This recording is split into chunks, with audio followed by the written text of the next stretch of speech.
There will not be a book published this fall more urgent, important, or controversial than The Dangerous Case of Donald Trump, the work of 27 psychiatrists, psychologists and mental health experts to assess President Trump's mental health.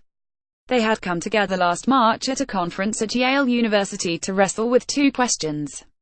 One was on countless minds across the country: what's wrong with him? The second was directed to their own code of ethics: does professional responsibility include a duty to warn if they conclude the president to be dangerously unfit as mental health professionals? These men and women respect the long-standing Goldwater rule, which inhibits them from diagnosing public figures whom they have not personally examined.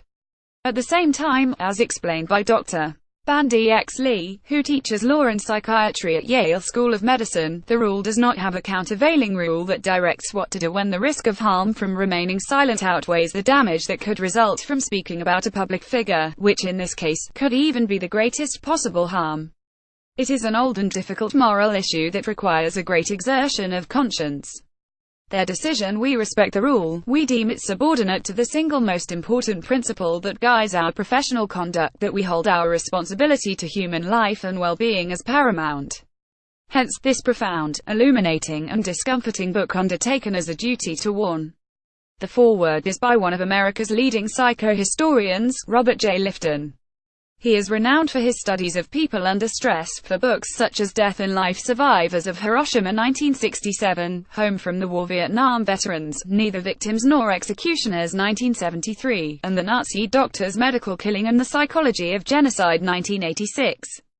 The Nazi Doctors was the first in-depth study of how medical professionals rationalized their participation in the Holocaust, from the early stages of the Hitler's euthanasia project to extermination camps. The Dangerous Case of Donald Trump will be published October 3 by St. Martin's Press. Here is my interview with Robert J. Lifton. Bill Moyers. Bill Moyers, this book is a withering exploration of Donald Trump's mental state.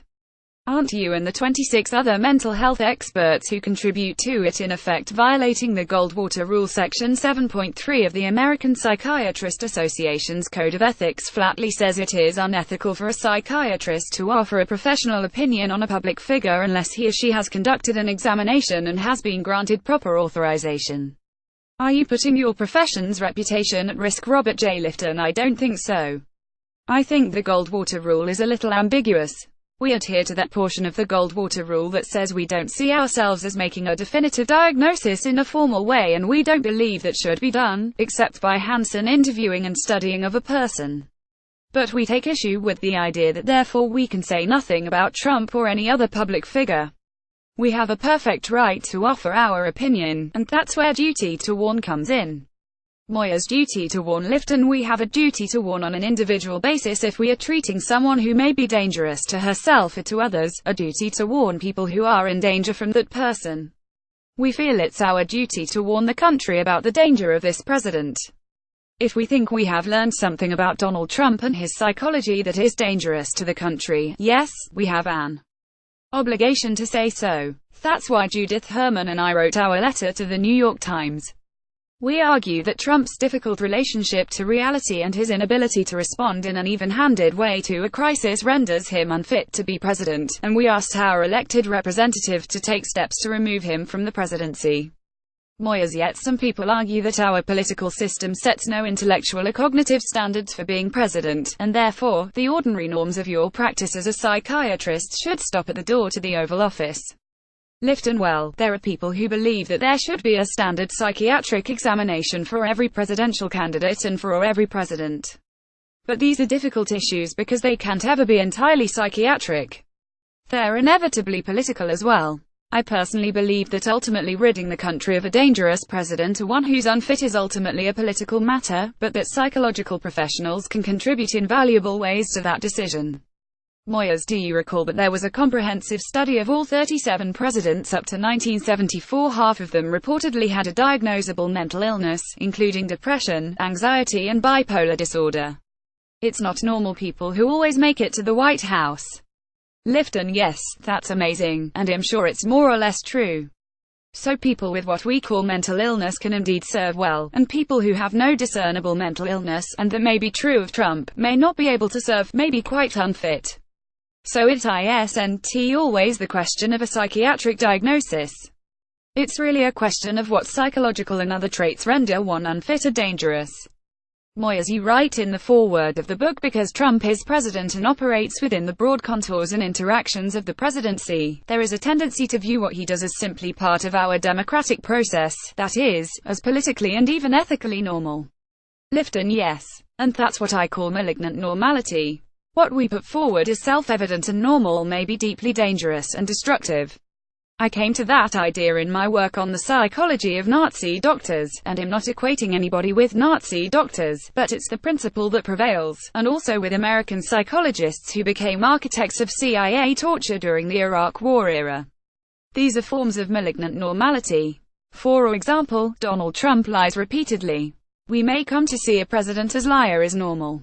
He also makes bombastic statements about nuclear weapons, for instance, which can then be seen as somehow normal. In other words, his behavior as president, with all those who defend his behavior in the administration, becomes a norm. We have to contest it, because it is malignant normality. For the contributors to this book, this means striving to be witnessing professionals, confronting the malignancy and making it known. Moyers: witnessing professionals. Where did this notion come from? Lifton: I first came to it in terms of psychiatrists assigned to Vietnam, way back then. If a soldier became anxious and enraged about the immorality of the Vietnam War, he might be sent to a psychiatrist who would be expected to help him be strong enough to return to committing atrocities. So there was something wrong in what professionals were doing, and some of us had to try to expose this as the wrong and manipulative use of our profession. We had to see ourselves as witnessing professionals. And then, of course, with the Nazi doctors I studied for another book, doctors assigned, say, to Auschwitz, they were expected to do selections of Jews for the gas chamber. That was what was expected of them, and what for the most part they did, sometimes with some apprehension, but they did it. So that's another malignant normality. Professionals were reduced to being automatic servants of the existing regime, as opposed to people with special knowledge balanced by a moral baseline as well as the scientific information to make judgments. Moyers: and that should apply to journalists, lawyers, doctors. Professor Robert J. Lifton, photographed at his home in Cambridge, Massachusetts. Photo by Rick Friedman, copyright 2003. Lifton: absolutely. One bears witness by taking in the situation, in this case, its malignant nature, and then telling one's story about it, in this case with the help of professional knowledge, so that we add perspective on what is wrong, rather than being servants of the powers responsible for the malignant normality. We must be people with a conscience in a very fundamental way. Moyers: and this is what troubled you and many of your colleagues about the psychologists who helped implement the U.S. policy of torture after 9/11. Lifton: absolutely. And I call that a scandal within a scandal, because yes, it was indeed professionals who became architects of torture, and their professional society, the American Psychological Association, which encouraged and protected them until finally protest from within that society by other members forced or change. So that was a dreadful moment in the history of psychology and in the history of professionals in this country. Moyers: some of the descriptions used to describe Trump: narcissistic personality disorder, antisocial personality disorder, paranoid personality disorder, delusional disorder, malignant narcissist, even some have suggested early forms of dementia, are difficult for lay people to grasp. Some experts say that it's not one thing that's wrong with him, there are a lot of things wrong with him, and together they add up to what one of your colleagues calls a scary witch's brew, a toxic stew. Lifton: I think that's very accurate. I agree that there's an all-enveloping destructiveness in his character and in his psychological tendencies. But I've focused on what professionally I call solipsistic reality. Solipsistic reality means that the only reality he is capable of embracing has to do with his own self and the perception by and protection of his own self. And for a president to be so bound in this isolated solipsistic reality could not be more dangerous for the country and for the world. In that sense, he does what psychotics do. Psychotics engage in, or frequently engage in, a view of reality based only on the self. He's not psychotic, but I think ultimately this solipsistic reality will be the source of his removal from the presidency. Moyers: what's your take on how he makes increasingly bizarre statements that are contradicted by irrefutable evidence to the contrary, and yet he just keeps on making them? I know some people in your field call this a delusional disorder, a profound loss of contact with external reality. Lifton: he doesn't have clear contact with reality, though I'm not sure it qualifies as a bona fide delusion. He needs things to be a certain way even though they aren't, and that's one reason he lies. There can also be a conscious manipulative element to it. When he put forward, and politically thrived on, the falsehood of President Obama's birth in Kenya, outside the United States, he was manipulating that lie as well as undoubtedly believing it in part, at least, in a segment of his personality. In my investigations, I found that people can believe and not believe something at the same time, and in his case, he could be very manipulative and be quite gifted at his manipulations. So I think it's a combination of those. Moyers: how can someone believe and not believe at the same time? Lifton: well, in one part of himself, Trump can know there's no evidence that Obama was born in any place but Hawaii in the United States. But in another part of himself, he has the need to reject Obama as a president of the United States by asserting that he was born outside of the country. He needs to delegitimate Obama. That's been a strong need of Trump's. This is a personal, isolated solipsistic need which can coexist with a recognition that there's no evidence at all to back it up. I learned about this from some of the false confessions I came upon in my work. Moyers: where Lifton, for instance, when I was studying Chinese Communist thought reform, one priest was falsely accused of being a spy, and was under physical duress, really tortured with chains and in other intolerable ways. As he was tortured and the interrogator kept insisting that he was a spy, he began to imagine himself in the role of a spy, with spy radios in all the houses of his order. In his conversations with other missionaries he began to think he was revealing military data to the enemy in some way. These thoughts became real to him because he had to enter into them and convince the interrogator that he believed them in order to remove the chains and the torture. He told me it seemed like someone creating a novel and the novelist building a story with characters which became real and believable. Something like that could happen to Trump, in which the false beliefs become part of a panorama, all of which is fantasy and very often bound up with conspiracy theory, so that he immerses himself in it and believing in it even as at the same time recognizing in another part of his mind that none of this exists. The human mind can do that. Moyers: it's as if he believes the truth is defined by his words. Lifton: yes, that's right. Trump has a mind that in many ways is always under duress because he's always seeking to be accepted, loved.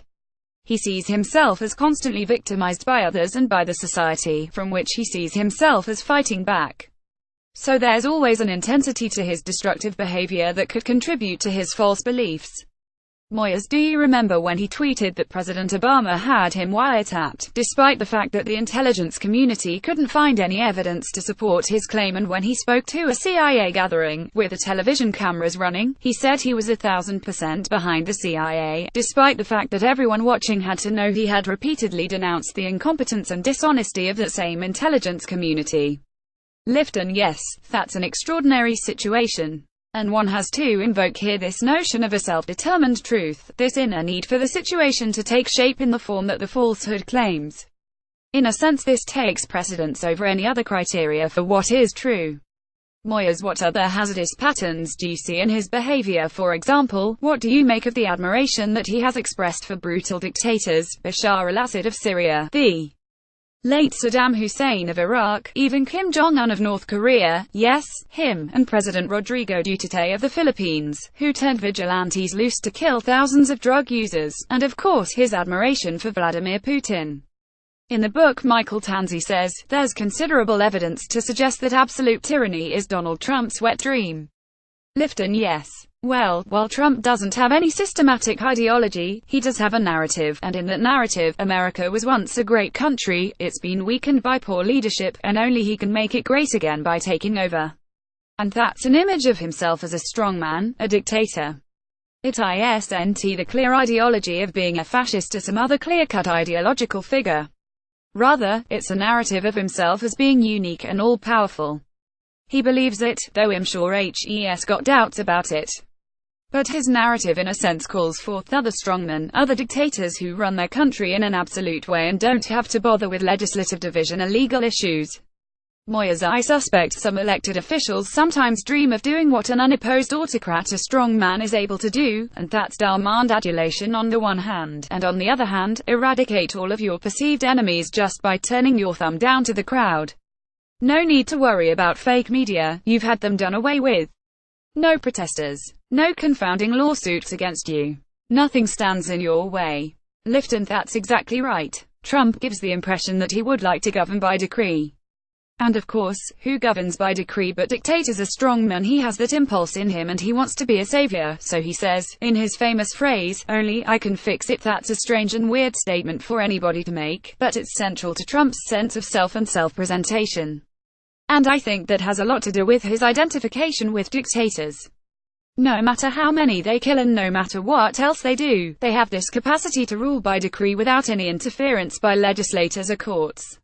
In the case of Putin, I think Trump does have involvements in Russia that are in some way determinative. I think they'll be important in his removal from office.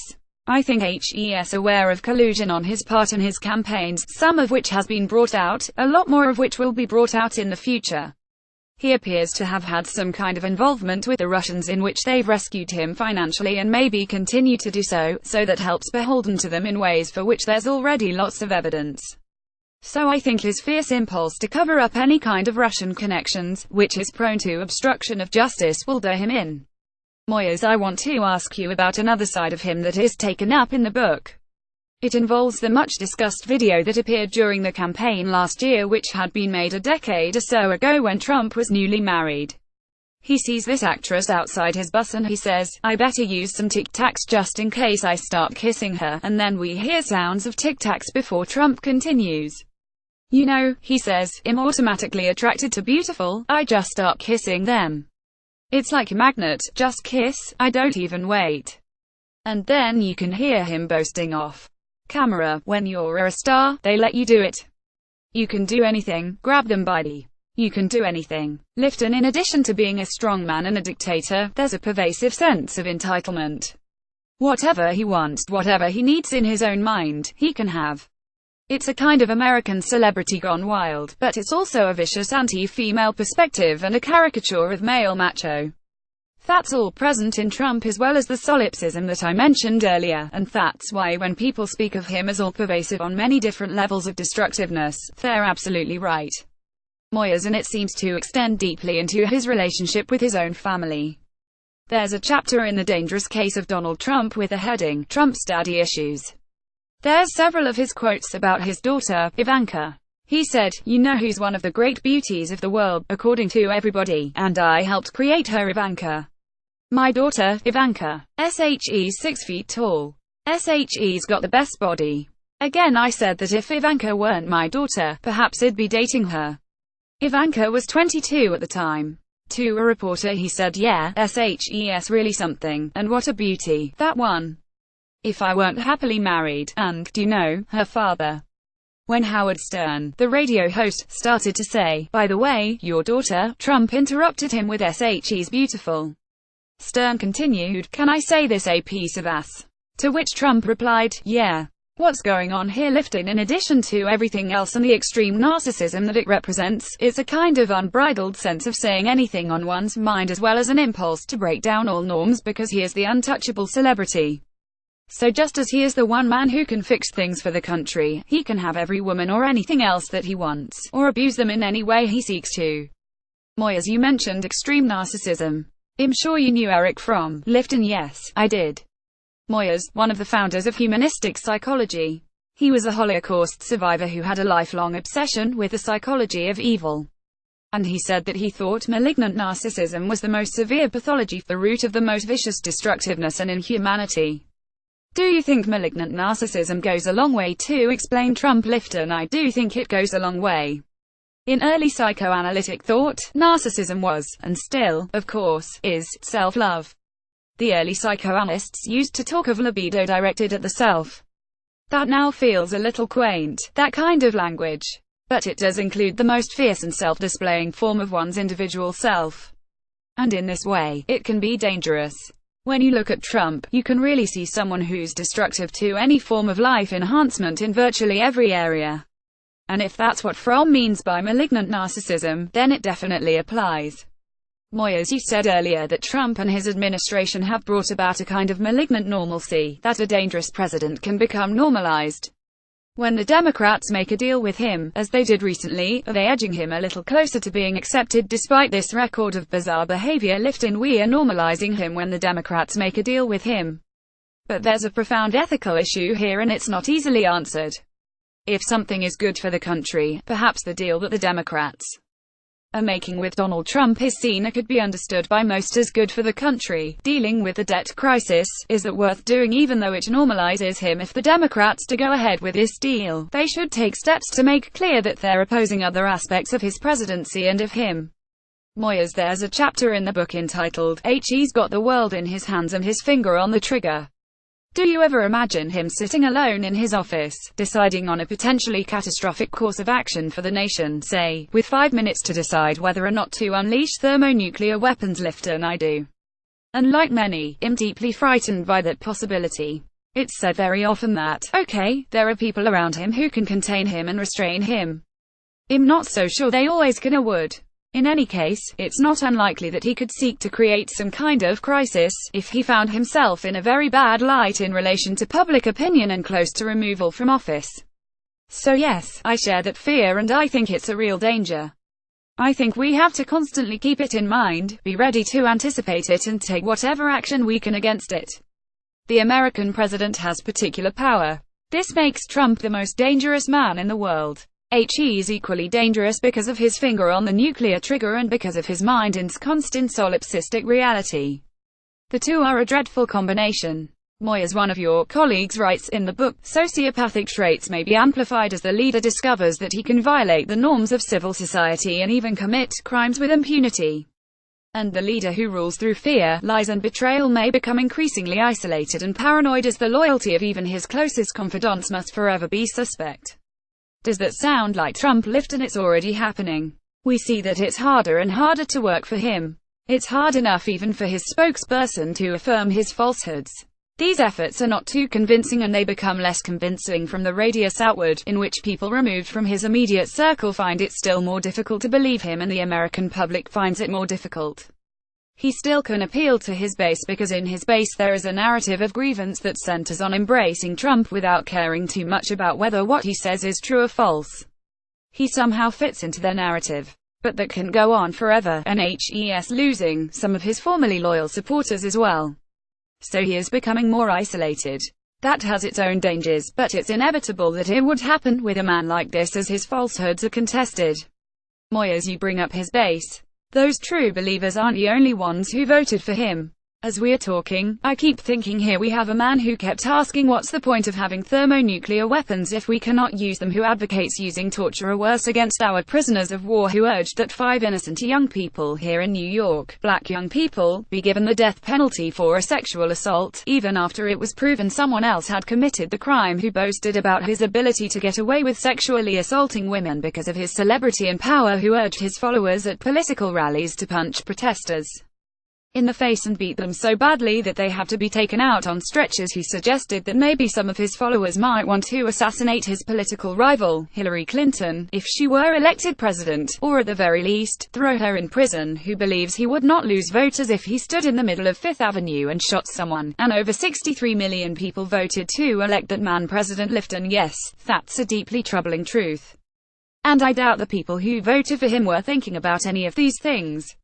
What they were really responding to was a call for change, a sense that he was connecting with them in ways that others never had, that he would express and represent their interests, and that he would indeed make this country one dominated again by white people, in some cases white supremacists. But as you say, these people who embraced that narrative unquestioningly are a lesser minority than the ones who voted for him. And of course, he still didn't win the popular vote. But it's true, something has gone wrong with our democratic system in electing a man with all these characteristics that make up Donald Trump. Now we have to struggle to sustain the functional institutions of our democracy against his assault on them. I don't think he'll succeed in breaking them down, but he's doing a lot of harm, and it'll take a lot of effort on the part of a lot of people to sustain them and to keep the democracy going, even in its faltering way. Moyers, he still has the support of 80% of Republican voters, 4 out of 5. And it seems the Republican Party will tolerate him as long as they're afraid of the intensity of his followers. Lifton, yes, and that's another very disturbing thought. Things there could change quickly too. What I sense is that the whole situation is chaotic and volatile, so that any time now there could be further pronouncements, further information about Russia and about obstruction of justice, or another attempt of Trump to start firing people, including Mueller, and that this would create a constitutional crisis which would create more pressure on Republicans and everybody else. So even though that is an awful truth about the Republicans' hypocrisy and continuing to support him, that could change, I think, almost overnight if the new information were sufficiently damning to Trump and his administration. Moyers, let's talk about the Trump effect on the country. One aspect of it was the increase in bullying in schools caused by the rhetoric used by Trump during the campaign. But it goes beyond that. Lifton, I think Trump has had a very strong and disturbing effect on the country already. He has given more legitimacy to white supremacy and even to neo-fascist groups, and has created a pervasive atmosphere that's more vague but still significant. I don't believe that he can in his own way destroy the country, just as he can't eliminate climate awareness, but he can go a long way in bringing, well, in stimulating what has always been a potential. You mentioned Eric Fromm. I met him through the sociologist David Reisman. David Reisman was a close friend, a great authority on American society. He emphasized how there's always an underbelly in American society of extreme conservatism and reactionary response, and when there's any kind of progressive movement, there's likely to be a backlash of reaction to it. Trump is very much in that backlash to any kind of progressive achievement or even decent situation in society. He is stimulating feelings that are potential and latent in our society, but very real, and rendering them more active and more dangerous. And in that way, HES having a very harmful effect that I think mounts every single day. Moyers, some people who have known Trump for years say HES gotten dramatically worse since he was inaugurated. In the prologue to The Dangerous Case of Donald Trump, Drive, Judith Lewis Herman writes, this fostered by the flattery of underlings and the chants of crowds, a political leader's grandiosity may morph into grotesque delusions of grandeur. Does that, Lifton? That's absolutely true. It's absolutely true. And for anyone with these traits, of feeling himself victimized, of seeking to be the strong man who resolves everything, yet sees truth only through his own self and negates all other truth outside of it, is bound to become much more malignant when he has power. That's what Judith Herman is saying, and SHES absolutely right. Power then breeds an intensification of all this because the power can never be absolute power. To some extent it's stymied, but the isolation while in power becomes even more dangerous. Think of it as a vicious circle. The power intensifies these tendencies and the tendencies become more dangerous because of the power.